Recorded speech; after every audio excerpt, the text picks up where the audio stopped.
اسلام آباد high court سے ضمانت ملنے کے بعد پرسوں سابق وزیر اعظم شاہد خاقان عباسی اور مسلم لیگ نون کے general secretary Ahsan Iqbal Adiala jail سے رہا ہو گئے۔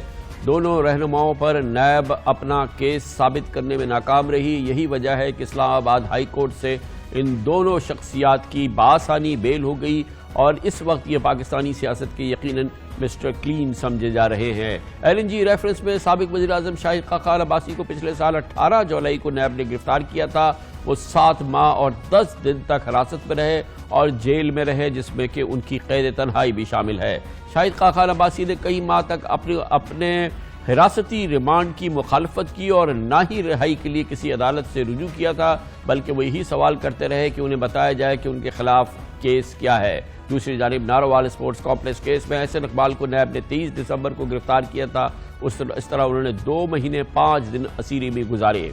شاہد خاقان عباسی اور احسن اقبال کی ضمانت پر رہائی کی سماعت کے دوران چیف جسٹس اسلام آباد ہائی کورٹ جسٹس اطہر ملنا نے نکتہ اٹھایا تھا کہ نیب کی گرفتاری کا اختیار ملزم کو آزادی کے آئینی حقوق سے محروم نہیں کر سکتا۔ چیئرمین نیب کے بے پناہ اختیارات ہیں، ان پر نظر ثانی بھی اتنی زیادہ ہوگی۔ جسٹس اطہر ملنا نے استفسار کیا تھا کہ احسن اقبال اور شاہد خاقان عباسی کو گرفتار کیوں کیا گیا تھا۔ اب تفتیش مکمل ہو گئی تو احسن اقبال اور شاہد خاقان کو مزید جیل میں کیوں رکھا جائے۔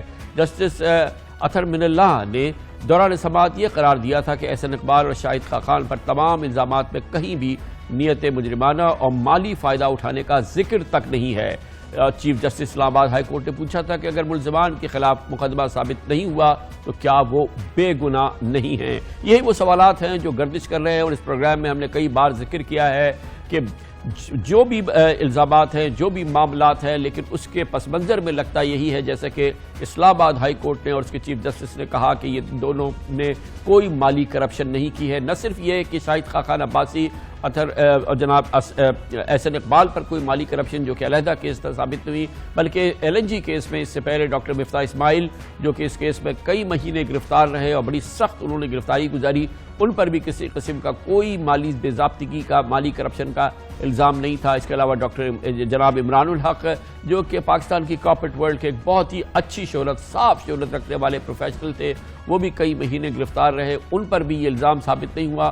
گو کہ ایل این جی کیس مجموعی طور پر جو تھا وہ کیس بنا تو صحیح، مگر اس میں کہیں پر بھی نیب کے جو الزامات تھے یا جو دلائل تھے اس میں وزن دیکھنے میں نہیں آیا، مگر بہت ہی مشکل وقت گزارا کیونکہ جناب شاہد خاقان عباسی پچھلے 7 مہینے مسلسل قید میں رہے۔ اس دوران انہوں نے قید تنہائی بھی گزاری اور ہر لحاظ سے ایک بہت ٹف ٹائم تھا، مگر اس کے باوجود نہ وہ ضمانت کی درخواست دینے پر آمادہ تھے اور نہ ہی وہ اپنے ریمانڈ کے حوالے سے کسی صورت سے کسی کنسیشن کو مانتے تھے، بلکہ پروڈکشن آرڈرز پہ اسمبلی میں، نیشنل اسمبلی جانے میں بھی کتراتے تھے۔ یہ سب کچھ ایسا کیوں تھا، یہ ہم پوچھ لیتے ہیں براہ راست سابق وزیر اعظم جناب شاہد خاقان عباسی سے، جو کہ ہمارے ساتھ اس وقت موجود ہے اسلام آباد سے براہ راست۔ بہت بہت شکریہ بھائی صاحب۔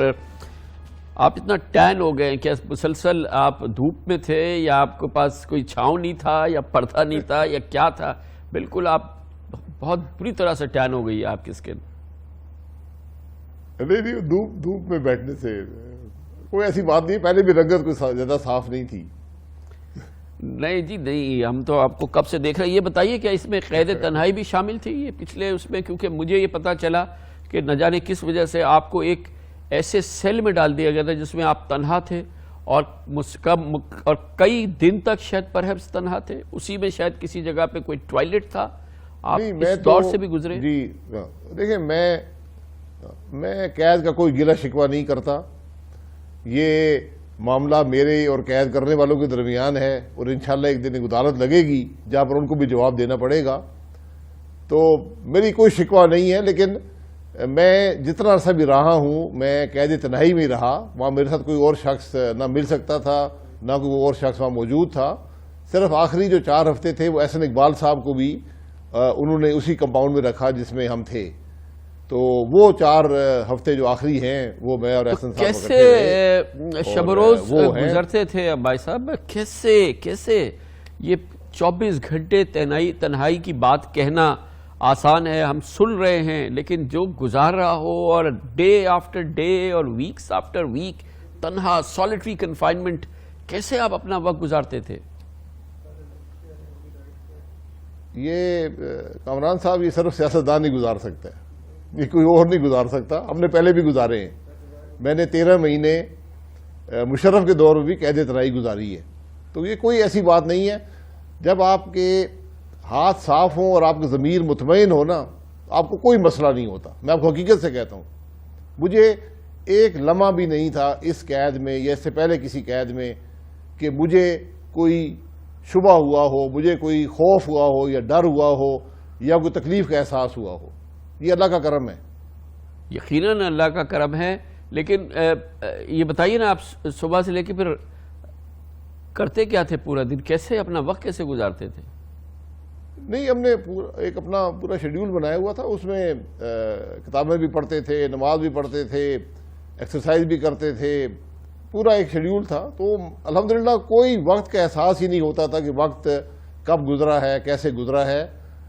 اور یہ کیس اللہ کا کرم تھا. یقین کریں کہ میں تو اللہ تعالیٰ نے آپ کو اتنی استقامت اور اتنی ہمت اور اتنی ریزیلینس دی ہے، مطلب مگر ہر آدمی میں اتنی نہیں ہوتی نا. یہ بیچارے، یہ مفتاح اسماعیل، یہ عمران الحق، یہ بڑی لائف اپنی ان لوگوں نے بڑی آرام سے اور بڑی اچھی طرح سے گزاری ہے.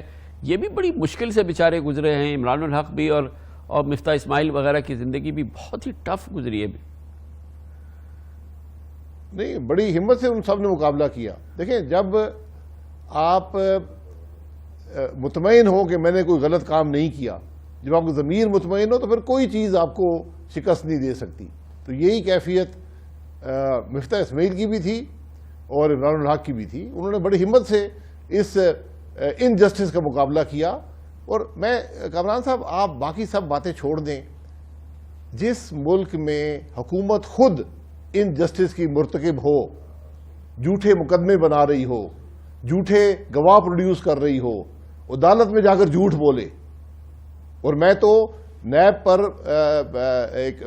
ان کے خلاف درخواست دے رہا ہوں عدالت میں کہ انہوں نے عدالت میں آ کر جھوٹ بولا ہے میرے خلاف، اس کا جواب دیں. جب حکومت پرجری کر رہی ہو، آپ اس ملک میں کیا رہ جائے گا؟ کس جھوٹ کی آپ بات کر رہے ہیں؟ کون سے جھوٹ کی بات کر رہے ہیں شاہد صاحب؟ اس دن میں تو موجود نہیں تھا. میرے وکیل نے مجھے بتایا ہے کہ ایڈیشنل پروسیکیوٹر جنرل نیب نے عدالت میں کہا، جب چیف جسٹس صاحب نے پوچھا کہ آپ نے کیوں حراست میں لیا ہوا ہے، جب وہ ناکام ہو گئے تو آخری بات انہوں نے کہی کہ وہ ہمیں تھریٹ کر رہے تھے، یعنی میں نیب کو تھریٹ کر رہا تھا. قید تنہائی سے چیف جسٹس صاحب بہت بھرم ہوئے اور جی قید تنہائی سے میں نیب کو تھریٹ کر رہا تھا. اس پر بڑے بھرم ہوئے اور انہوں نے کہا کہ آپ کو سمجھ آ رہی ہے آپ کیا کہہ رہے ہیں؟ یہ ایڈیشنل پروسیکیوٹر جنرل نیب کہہ رہا ہے. نیب ایک جھوٹوں کا ایک ادارہ ہے. یہ کھوسا صاحب نے کہہ دیا پولیٹیکل انجینئرنگ کا ادارہ ہے. یہاں سے کسی کو انصاف کی توقع نہیں ہو سکتی. وہ آج نیب کرتا کیا ہے؟ نیب ہر قسم کے آپ کو کویشچنر دیتا ہے جس میں کوئی، یعنی وہ کویشچنر مجھے نیب کے چیئرمین بھر کے دکھا دے. 20 سال کے آپ کے بل کیا تھے، آپ کی آمدن کیا تھی، آپ کے خرچے کیا تھے، بچوں کی فیس کیا تھی، میں نے وہ سب بھی بھر کے دے دیا. میں نے اپنی پوری فائنینشیل لائف ان کے حوالے کر دی. میں نے کہا یہ میرے بینکس ہیں، یہ میرے اثاثے ہیں، یہ میرے ٹرانزیکشنز ہیں، ہر ٹرانزیکشن کو آپ کویشچن کر لیں. مجھے کوئی شک شبہ نہیں ہے. لیکن میں نے کہا کہ آپ لوگ بھی ذرا آپ ان کا جواب دے سکتے ہیں جو آپ سوال مجھ سے کر رہے ہیں. عمران خان دے سکتا ہے، عارف علوی دے سکتا ہے، چیئرمین نیب دے سکتا ہے، یہ وزراء دے سکتے ہیں. میں نے دے دیا ہے، ریکارڈ کا حصہ ہے. اب بات کریں نا. صرف آپ حیران ہوں گے، نیب ایک سوال کبھی کسی سے نہیں کرتا، اور وہ بنیادی سوال ہوتا ہے کرپشن پکڑنے کے لیے. اب آپ پوچھیں مجھ سے وہ کیا سوال ہوتا ہے؟ آپ ان کو سکھائیں، ہمیں بھی بتائیں. نہیں، میں بڑا سیدھا سوال ہے، آپ نے ٹیکس کتنا ادا کیا؟ صحیح بات ہے. ایک سوال نیب کبھی کسی کویشچنر میں نہیں ہے. کوئی نہیں آپ سے پوچھتا کہ آپ نے ٹیکس کتنا ادا کیا ہے. تو اگر کسی شخص نے شاہد صاحب یہ بتائیے گا، یہ پورا معاملہ ہے ایل این جی کی کیس تو تھا ٹرمنل پہ، لیکن ٹرمنل اور پھر پوری ڈیل اور پھر قطر سے 15 سال کی ڈیل، کئی سالوں سے ہم اس پہ آپ سے بات کر رہے ہیں اور میں بڑا کنونس رہا ہوں، بار بار آپ سے پوچھتا رہا ہوں، بار بار آپ جواب دیتے رہے کہ اب جو یہ صورتحال ہوئی ہے، جبکہ ہم نے دیکھا ہے کہ برینٹ بری طرح سے، یعنی کہ آئل پرائسز بری طرح سے پلنج کر گئی ہیں، گیس پرائسز بری طرح سے پلنج کر گئی ہیں، اور یہ 15 سال کی deal, do you still believe کہ it's a good deal for Pakistan? یہ صحیح سودا ہوا تھا آج کی صورتحال کے اندر بھی؟ ذرا بتائیے. جی بالکل بالکل. یہ دیکھیں، یہ آپ کو سٹیبلٹی چاہیے ہوتی ہے. آپ اس کو کمپیئر کریں گیس پائپ لائن سے. ہم نے 2 گیس پائپ لائن کے کانٹریکٹ سائن کیے ہوئے ہیں، ایک ایران سے، ایک ترکمانستان سے. گیس پائپ لائن جب آپ آن کرتے ہیں وہ 30 سال کے بعد بند ہوتی ہے. اس گیس کو آپ نہ کہیں کر سکتے ہیں، آپ کو وہ گیس لینی پڑتی ہے، کیونکہ آپ کو ایک سٹیبل سورس آف سپلائی چاہیے ہوتا ہے. پوری دنیا گیس اسی طرح خریدتی ہے. ایل این جی جو ہے اس کے اندر فلیکسیبلٹی ہوتی ہے. آپ ایل این جی ٹرمینل بنائیں، زیادہ ایل این جی لے آئیں، کم لے آئیں. پوری دنیا لانگ ٹرم کانٹریکٹس ڈھونڈتی تھی اور آج بھی ڈھونڈتی ہے. جب ہم نے کیا اس وقت دنیا میں کوئی اویلیبلٹی ایل این جی کی نہیں تھی. یہ ایک بہت بڑی اچیومنٹ تھی کہ ہم نے ایک لانگ ٹرم کانٹریکٹ کیا اور ایک ایسی پرائس پر کیا جو ہماری ترکمانستان کی پائپ لائن گیس سے بھی سستی تھی، ایران سے بھی سستی تھی، اور اس وقت لوسٹ پرائس کا دنیا میں لانگ ٹرم کانٹریکٹ تھا. یہ اس کی حقیقت ہے. اسی لیے نیب کو کافی تکلیف ہے، حکومت کو بھی بڑی تکلیف ہے، وزیر اعظم کو بہت تکلیف ہے. اچھا، یہ فیکٹر کیا تھا، یہ کیس نہیں بنا سکے بھائی صاحب، یہ فیکٹر کیا تھا کہ کل اگر پرائسز پلنج کر جاتی ہے جیسے کہ آج ہو گیا ہے تو اسٹل ہم کورڈ ہیں، اسٹل ہمارے لیے یہ بیٹر ڈیل ہے. اور کیونکہ دیکھیں جہاں پر ہمیں فائدہ ہے وہاں پہ سیلر کے لیے بھی فائدہ ہے، قطر پیٹرولیم کے لیے، قطر گیس کے لیے، یا قطر کی گورنمنٹ کے لیے، کہ ان کو ایک 15 سال میں چاہے کچھ بھی ہو جائے ایک کلائنٹ مل گیا ہے جو 15 سال تک ان کی گیس یہ لیتا رہے گا. تو یہ بتائیے گا کہ اب جب آپ یہ سوچ رہے تھے، جب پلان کر رہے تھے، 15 سال کے لیے ہمیں بک کر رہے تھے، آپ نے سوچا تھا کہ کبھی یہ پرائسز اگر بالکل پلنج کر جائے جیسے کہ اب ہو رہی ہیں تو ہمیں پھر بھی جو ہے وہ نقصان کا سودا نہ ہو یہ ہمارے لیے؟ نہیں، آپ نقصان آپ کو کبھی ہو نہیں سکتا، کیونکہ آپ گیس سے آئل کو ریپلیس کرتے ہیں. تو ایک سرٹن لیول آف، اور یہ آئل سے لنکڈ ہوتی ہے. جب آئل پرائس نیچے جاتی ہے ایل این جی کی پرائس بھی نیچے جاتی ہے. تو اس لیے آپ کبھی بھی اس ڈیل میں نقصان نہیں اٹھا سکتے، آپ کو ہمیشہ فائدہ ہوگا. اب فرق کیا ہے، اس زمانے میں اور آج سے 2-3 سال پہلے تک بھی، جب ایل این جی جو تھی یہ پہلے سودا ہوتا تھا، آپ خریدتے تھے، اس کے بعد جو پروڈیوسر ہے وہ پلانٹ لگاتا تھا اور ایل این جی سپلائی کرتا تھا. یہ ابھی مارکیٹ میں ایک، یہ سپلائی ڈیمانڈ کا ایشو ہے، بیسک اکنامکس ہے. اس وقت مارکیٹ میں سپلائی زیادہ ہے اور ڈیمانڈ کم ہے. مثلا اس وقت چائنا میں کرونا وائرس کی وجہ سے ان کی انڈسٹری بند ہے، ان کو انرجی کی ضرورت نہیں ہے، وہ اپنے شپس ریٹرن کر رہے ہیں ایل این جی کے. اور مارکیٹ میں ریلائنس انڈسٹریز انڈیا نے، یہ بڑا فیمس اگزامپل ہے، 2 ہفتے پہلے $2.80 پہ ایک شپ خریدا ہے. لیکن وہ ایک شپ ہے، ایک آرفن شپ ہے، کوئی اور جگہ نہیں تھی جانے کی، وہ آپ کو مل گیا. پاکستان کو تو آج بھی 12 شپ مہانا چاہیے اپنے آپ کو گویا بھائی صاحب، اگر جو اسپاٹ پہ جو آپ کہہ رہے جیسے کہ $2.80 پہ شپ مل گیا، اسپاٹ پہ $3, $3.5, $4 پہ اگر آپ کو ملتا ہے تو ہمارے پاس گنجائش ہے کہ ہم اس کا بھی فائدہ اٹھائیں اور ہم وہ اسپاٹ سے پرچیز کر لیں جہاں پر ہمیں ضرورت ہے. جی بالکل، اور آپ کو کرنا چاہیے. ہم جو اپنی گیس ہم ملک میں پروڈیوس کرتے ہیں، ہم اس کے $6 پے کر رہے ہیں.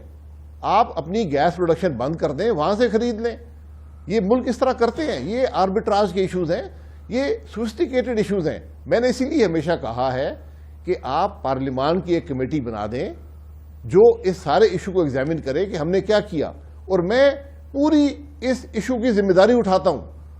میں اپنی ذمہ داری سے ہٹتا نہیں ہوں. میں یہ نہیں کہتا کہ یہ کابینہ نے فیصلہ کیا یا یہ کمپنیوں نے فیصلہ کیا یا یہ منسٹری کا فیصلہ تھا اور سیکرٹری صاحب نے سمری بھیج دی. میں مکمل ذمہ داری اٹھاتا ہوں پوری سپلائی چین کی. اور یہ آپ کامران صاحب یقین کریں، دنیا میں پاکستان نے جس طرح L N G supply chain create کی ہے، یہ ایک ایگزامپل بن چکا ہے، ایک ٹیکسٹ بک کیس ہے جو لوگوں کو سمجھایا جاتا ہے کہ کس طرح ایک ملک جو ہے وہ 13 مہینے میں LNG کی سپلائی چین کریٹ کر سکتا ہے. ویسے یہ معمولی بات نہیں ہے. ایک اور مسئلہ ہے آپ کے دور حکومت سے تعلق ہے، اور وہ ابھی ہم بری طرح سے اس میں پھنسے ہوئے ہیں، اور وہ IPPs کے معاہدے.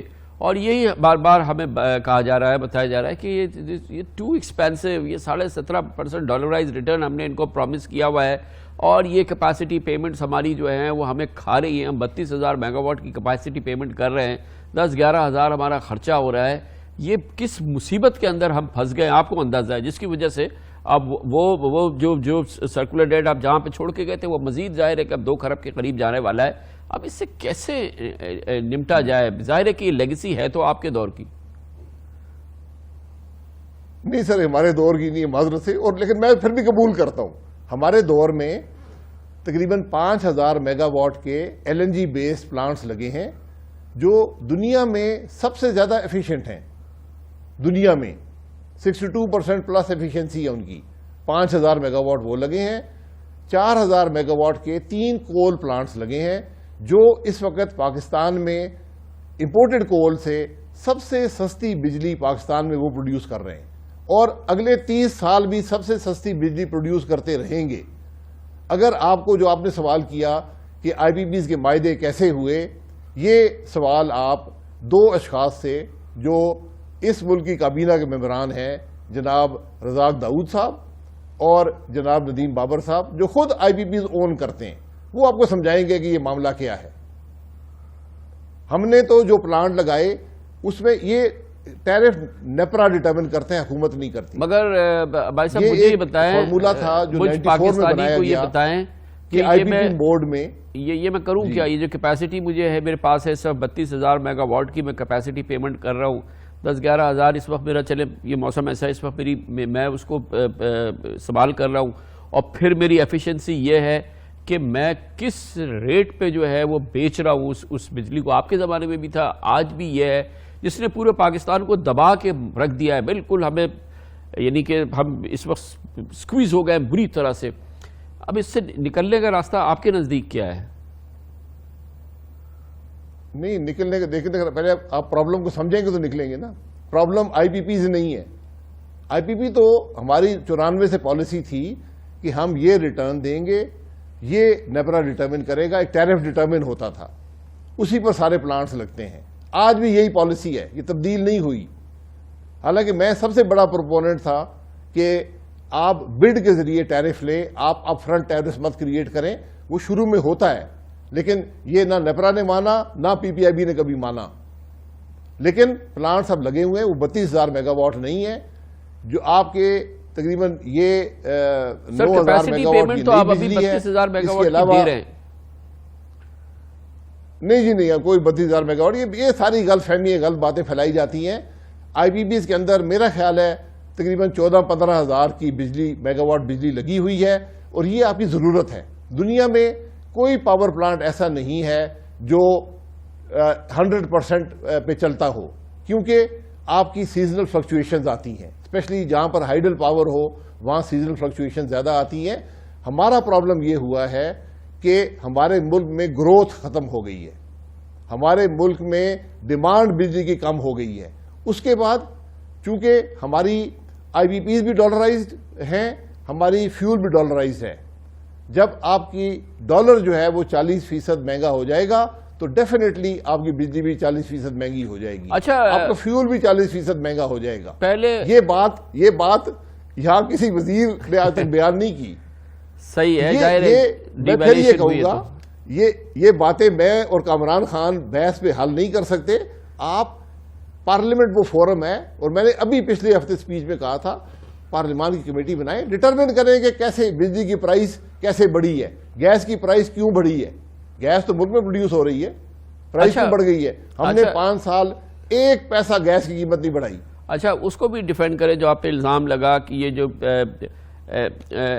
LNG ٹرمنل اینگلو نے لگایا. ہمیں پتہ ہے کہ یہ ایک بہت ہی زبردست فیٹ ہے. مطلب ہمارے انڈیپینڈنٹ پرسپیکٹو سے جتنے بھی ایکسپرٹ ہم نے بات کی کہ انہوں نے بڑا زبردست ڈیلیور کیا. 10 مہینے میں یہ پلانٹ لگا دیا. اور ظاہر ہے کہ اور پھر اینگلو اٹ سیلف ایک بہت ہی اس کا اسٹیچر ہے، بہت ہی ہمارے کنٹری کی بہت ہی امپورٹنٹ اور بہت ہی رسپیکٹیبل کارپوریشن. اس کو ڈیفینڈ کریں جو کہتے ہیں کہ جی کہ ان کو جو ریٹرنز مل رہے ہیں اس میں وہ بڑے فینٹاسٹک ہیں، وہ دنیا میں کہیں کسی کو اتنے ریٹرنز نہیں ملے ہیں، اور یہ جو تھا یہ کوئی کرپشن تھی، حالانکہ مالی کرپشن کا تو آپ پہ الزام نہیں ہے نا، ان پہ شاید لگا، لیکن اس کو آج بھی آپ ڈیفینڈ کریں گے آئی ایم شیور؟ نہیں، میں آپ کو بیوقوف نظر آتا ہوں کہ مالی کرپشن کے بغیر کسی کو فائدہ دے دوں؟ یہ سمجھنے میں، یہ بات وہ لوگ کرتے ہیں جنہوں نے نہ کبھی کچھ پڑھا ہے نہ سمجھا ہے۔ صحیح۔ یہ جو پروجیکٹس ہیں یہ ریٹرن آن ایکوٹی کی بیسس پر نہیں لگے، اس میں کوئی گارنٹی ریٹرن نہیں ہے۔ صحیح ہے۔ ہم نے کہا کہ ہم نے سال میں اتنے ملین کیوبک فٹ گیس ری گیسیفائی کرنی ہے، آپ کا ریٹ کیا ہوگا پر یونٹ اگر ہم 100% پہ پلانٹ کو آپریٹ کریں؟ بڈ میں صرف یہ کوشچن تھا، کوئی ریٹرن آن ایکوٹی کا ایشو نہیں تھا، یہ بڈ میں کوشچن تھا، اسی پر بڈ کیا گیا۔ یہ پاکستان کا ایل این جی ٹرمینل دنیا کا واحد ٹرمینل ہے جو 100% کیپیسٹی پہ پچھلے 5 سال سے آپریٹ کر رہا ہے اور لوسٹ ریٹ پہ آپریٹ کر رہا ہے۔ آپ کو اسد عمر صاحب بتائیں گے، وہ اسی کمپنی کے ہیڈ تھے جب انہوں نے بڈ کیا تھا $1.18 پہ بڈ کیا تھا۔ آج جو ٹرمینل ہے وہ 46 سینٹ میں ری گیسیفیکیشن کر رہا ہے، جو کہ lowest rate in the world ہے۔ یقیناً اگر یہ ٹرمینل 100% کیپیسٹی پہ آپریٹ نہیں کرے گا تو وہ ریٹ بڑھ جائے گا، لیکن یہ ٹرمینل پچھلے جب سے لگا ہے، 6 سال گزر گئے ہیں، 100% پہ آپریٹ کر رہا ہے، 46 سینٹ پر MMBTU پہ آپریٹ کر رہا ہے، جو کہ cheapest rate in the world ہے۔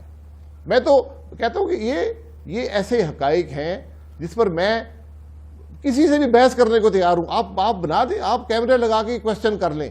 یہ ایک ٹاک شو میں اس کا جواب نہیں دیا جا سکتا مکمل طور پر، اس کے اندر بہت سی کمپلیکسٹیز ہیں۔ آپ پارلیمنٹ کی کمیٹی بنا دیں، میں حاضر ہو جاؤں گا۔ آپ کوئی وزیر آ کر مجھ سے ڈیبیٹ کر لے، لکھ کر اپنے سوال لے آئے کہ یہ میرے سوال ہیں، یہ میری تشویش ہے، میں ایک ایک کر کے اس کا جواب آپ کے ٹی وی پروگرام پر دے دوں گا۔ یقیناً یقیناً۔ بہت بہت شکریہ، بہت شکریہ جناب شاہد خاقان عباسی، بہت ہی ٹف ٹائم گزارا ہے مگر وہ جو ان کا جوش جذبہ ہے وہ برقرار ہے ماشاءاللہ۔ اس کے ساتھ